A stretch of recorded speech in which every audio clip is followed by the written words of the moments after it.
សូមបញ្ជាក់ថាចេះសហគមន៍កសិកម្មទំនើបគឺគ្រប់សហគមន៍ដែលយើងរៀបចំសុទ្ធសឹងតែមានការតភ្ជាប់ទីផ្សារទុកជាមុនជានិច្ចរបៀបយើងធ្វើការគឺបែបនោះឯងដែលយើងហៅថាការព្យាយាមលក់មុនដាំតែម្ដងហើយវាជាចំណុចពិសេសមួយដែលធ្វើឲ្យសហគមន៍កសិកម្មទំនើបអាចធានាជូននៅទីផ្សារច្បាស់លាស់មួយតម្លៃច្បាស់លាស់មួយជូនដល់កសិករមុនពេលដែលកសិករធ្វើផលិតកម្មហើយដូច្នេះយើងគិតថាគ្រប់ដំណាំរបស់យើងមិនថាបន្លែម្រេចចន្ទទីឬក៏ស្រូវទេយើងសិតសឹងតែមានការចុះកិច្ចសន្យាទុកជាមុននឹងយើងធ្វើការរៀបចំជាសហគមន៍ខ្ញុំបានសង្កេតឃើញមានបញ្ហាតម្លៃស្រូវបងប្អូនទាំងអស់គ្នាយើងតែងតែមាន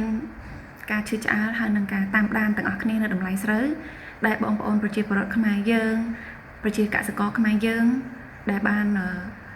ត្រៀមរៀបចំនឹងលក្ខណៈប្រមូលផលស្រូវពេលនេះគឺជាពេលដើមរដូវហើយតម្លៃផលស្រូវតម្លៃនៃស្រូវគឺថោកប៉ុន្តែអ្វីដែលខ្ញុំចង់ប្រាប់ថោកនឹងថាស្រូវនឹងប្រភេទអីចឹងចំណុចដែលយើងសង្កេតឃើញស្រូវដែលពលរដ្ឋយើងដាំខ្ញុំសួរថាអ៊ំពូមីងស្គាល់ទេប្រភេទស្រូវដែលនាំចូលស្រូវដែលនាំចូលគឺស្រូវប្រភេទ OM ហើយស្រូវនេះគឺមានតែប្រទេសដែលនាំចូលនឹងទេដែលគេទទួលទិញពីព្រោះគេយកទៅធ្វើចំណីសត្វផ្សេងតែបើគេមានគ្រប់គឺគេអត់ទិញពីយើងទេអញ្ចឹងនៅពេលដែលតម្លៃស្រូវយើងមានលក្ខណៈផ្លាស់ប្ដូរតម្លៃថោកជាងមុនធ្វើឲ្យបងប្អូនយើងមានការប្រតិកម្មហើយប្រជាកសិករយើងខ្លះទៅគាត់អាចបានយល់ដឹងថាពូជស្រូវគឺមានប្រមាណបែបហើយយើងគួរតែដាំឬក៏បង្កើតផលស្រូវប្រភេទណាដើម្បីយើងអាចលក់បានថ្លៃ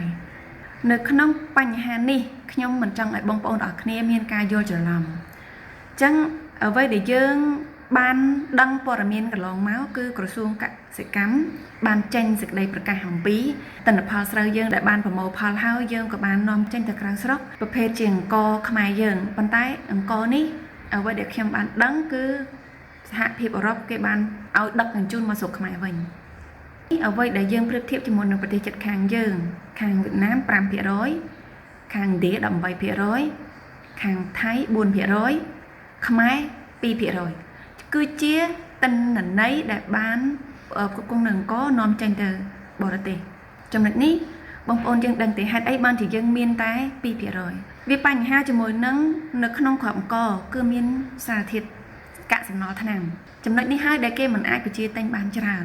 ពីប្រទេសយើងបងប្អូនប្រជាពលរដ្ឋខ្មែរយើងបើសិនជាយើងព្យាយាមយល់ដឹងអំពីបច្ចេកទេសនៃការដាំស្រូវប្រកាន់ផលបែបបច្ចេកវិទ្យាទំនើបឬក៏បានចងក្រងជាមួយនឹងសហគមន៍ដែលមានគ្រូជំនាញបរិញ្ញាអំពីវិធីសាស្ត្រក្នុងការថែទាំក្នុងការប្រកាន់ផលធ្វើម៉េចកុំឲ្យវាប៉ះពាល់ទៅដល់កម្រិតលើសជាតិថ្នាំនៅក្នុងអង្គទោះបីយើងកាន់ទៅក៏នៅក្នុងអង្គមានសារធាតុនឹងដែរចឹងចំណុចនេះគេយកទៅដាក់មេក្រូទស្សន៍មើលឃើញថាស្រូវអង្គរបស់យើងគឺមានសារធាតុសល់ច្រើន 0.01 គេកំណត់ត្រឹមហ្នឹងចំណុចហ្នឹងគឺជាចំណុចដែលយើងសល់ពីថ្នាំបាញ់ផ្សេងៗនៅក្នុងការដែលយើងប្រកាន់ផលអញ្ចឹងអ៊ំពុំមាននិយាយថាខ្ញុំក៏មានអារម្មណ៍ឈឺចាប់ដែរនៅពេលដែលឃើញថាតម្លៃផលស្រូវយើងក្នុងរដូវនេះវាធ្លាក់ចុះប៉ុន្តែដល់ឡែកអ្វីដែលយើងបានព័ត៌មានផ្ទុយមកវិញគឺខ្ញុំបានឃើញថាពលរដ្ឋខ្មែរយើងដែលចងក្រងជាសហគមន៍គឺបានមានទីផ្សារច្បាស់លាស់ហើយគេមានកិច្ចកុងត្រាប្រជាទិញស្រូវមុនពេលស្រូវនៅប្រកាន់ផលហើយគេកំណត់ថាមកគ្រួសារប្រមាណមកភូមិនឹងប្រមាណចងក្រងប្រមាណភូមិតែចំណុចនេះក្រសួងកសិកម្មក៏បានសហការជាមួយនឹងសហព័ន្ធកសិកម្មទំនើបដែរហើយសហព័ន្ធកសិកម្មទំនើបក៏បានសហការជាមួយសហគមន៍ដែរសហគមន៍ស្រូវអង្គខ្មែរគឺបានកើនឡើង30ជាងកន្លែងមែនប៉ុន្តែយើងសង្ឃឹមថានឹងមានកើតឡើងជាច្រើនខេត្តច្រើនកន្លែងដើម្បីជួយដល់ប្រជាកសិករនៅតាមតំបន់ផ្សេងៗទៀតចំណុចដែលយើងចង់បានគឺព័ត៌មាននៃការបង្កើតជាសហគមន៍នេះសូមឲ្យមានភាពទូលំទូលាយសូមឲ្យប្រជាពលរដ្ឋយើងតំណាងសហគមន៍នីមួយៗកើតបញ្ញាកើតនៅចិត្តនិយមខិតខំបរៀនគ្នាទៅវិញទៅមកដើម្បីចូលរួមជួយដល់ពលរដ្ឋយើងពេលដែលគាត់ដាំតាមទម្លាប់របស់គាត់ពេលដែលគាត់បាញ់ថ្នាំ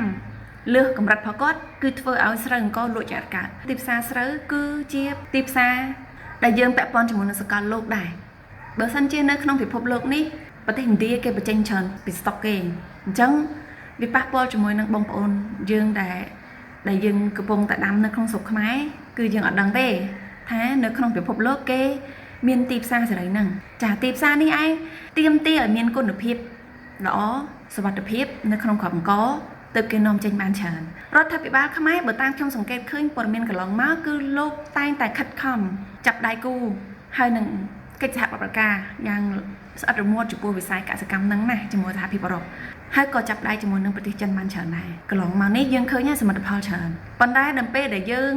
សង្កេតឃើញស្រូវនេះអង្ករនេះហេតុអីបានទៅជាតិថោកនៅពេលរដូវកាលនេះវាណានាក៏មិនចង់បានដែរលទ្ធផលបែបនេះប៉ុន្តែយើងសួរខ្លួនឯងសិនយើងច្បាស់អត់ក្នុងការដែលយើងដាំពូជអីយើងប្រើថ្នាំអីរយៈពេលប៉ុន្មានយើងប្រើម្ដងចានៅពេលដែលវាសល់ក្នុងគ្រាប់អង្ករកម្រិតនឹងសល់ច្រើនពេក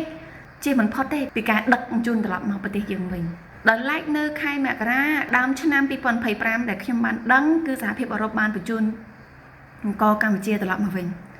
ក្រសួងកសិកម្មបានឲ្យដឹងនៅក្នុងសេចក្តីជូនដំណឹងចុះថ្ងៃទី20មករាថាមានអង្ករខ្មែរមួយចំនួនដែលបាននាំចេញទៅសហភាពអឺរ៉ុបត្រូវបានដឹកត្រឡប់មកកម្ពុជាវិញដោយសារតែអង្ករទាំងនោះមានសំណល់ថ្នាំកសិកម្មលើសកម្រិតបញ្ញត្តិរបស់សហភាពអឺរ៉ុប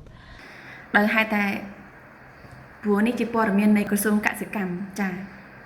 បានចេញសារចេញក្តីប្រកាស